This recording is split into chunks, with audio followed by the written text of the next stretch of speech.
তো আজকে সকালে মাছ ধরতে গিয়ে আমাদের সঙ্গে কি হলো, তো চলো ভিডিওটা প্রথম থেকে শুরু করা যাক। তো সকাল সকাল উঠে চলে এসেছি একটি ছোট খালের কাছে, আর দেখতেই পাচ্ছ দাদু মাছ ধরছে এখানটাতে। তো আমি আসতে একটু লেট করে ফেলেছি, সেই জন্য দাদু জলটা একদম কমিয়ে মাছ ধরা শুরু করে দিয়েছে। আর দাদু নাকি এখানটায় কালকে রাত্রে একটি মাগুর মাছ দেখেছে, সেই জন্য দাদু একদম ভোর ভোর সকাল সকাল উঠে চলে এসছে মাছ ধরতে। তো এখন বাজে প্রায় 7টা মতো, তো আমার আসতে একটু লেট হয়ে গেছে। তো চলো পুরো ভিডিওটা দেখতে থাকো, কি মাছ পাই লাস্ট অব্দি ভিডিওটা দেখো, তো অবশ্যই দেখাবো তোমাদেরকে।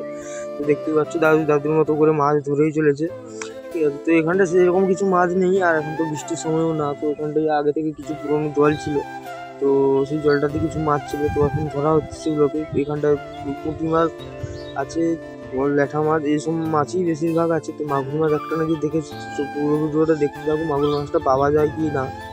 তো দাদু প্রায় 15 থেকে 20 মিনিট খোঁজার পরেও মাগুর মাছটা পাচ্ছে না, সেই জন্য দাদু চিন্তা করছে যে মাগুর মাছটা গেল তো গেল কোথায়। আর দাদু বলছে যে আমি কি কালকে রাত্রে তাহলে ভুল দেখলাম।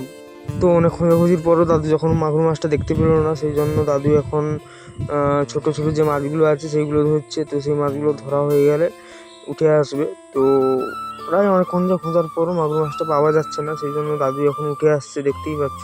তো ফাইনালি গাইস দেখতেই পাচ্ছ দাদু এখন মাছ ধরে উঠে এসছে, আর দেখতেই পাচ্ছ কতগুলো ছোট ছোট মাছ পেয়েছে। মাগুর মাছ তো পায়নি, কিন্তু অনেকগুলো ছোট ছোট মাছ পেয়েছে। তো এখানটায় প্রায় 500 গ্রামের উপরে মাছ আছে। তো এখানটায় কী কী মাছ আছে, তোমাদের গ্রামের ভাষায় এগুলোকে কী মাছ বলে অবশ্যই কমেন্ট করে জানাবে। আর ভিডিওটা ভালো লাগলে লাইক শেয়ার অবশ্যই